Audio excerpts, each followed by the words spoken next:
our commercial induction cooker. Made with sleeveless top, with durable stainless steel at may 10 adjustable level cap for power and temperature.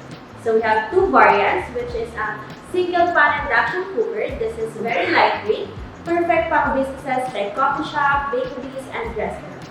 So when it comes to electricity naman, this is a single phase na ready na para sa inyong mga outlet. And on the other hand, we have this double induction cooker na 30 kg din ang capacity per pan, and ang kanyang electricity ay single phase pero direct sa grid. So let's try it out. I-check natin kung gaano ba talaga kabilis uminit ang ating mga commercial induction cooker. So first, ilalagay muna natin ang ating stainless steel pan sa ating induction cooker. Then, pipindutin natin ang power button. This is the power button para mag-on.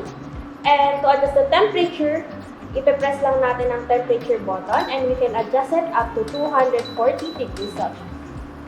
Para sa timer naman, this is the timer button. Pipindutin lang natin siya. And then we can adjust it up to 180 minutes or equivalent to 3 hours.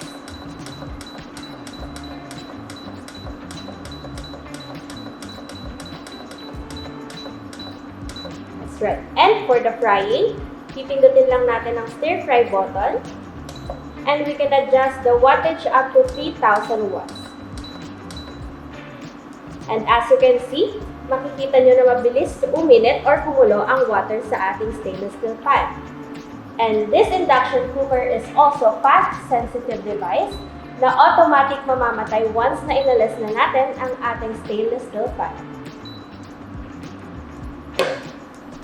And that's all. Papatayin lang natin siya once na kumulo na yung tubig. And mag-off na siya. At may bonus pa dahil may 12-month warranty ka para worry-free habang nagluluto. Perfect para sa mga commercial kitchens at kahit sa home cooking. Message Merit Stainless Steel now to get yours. Don't forget to like and follow our social media accounts, Merit Stainless Steel, for more updates. So don't wait, cook smarter and safer today.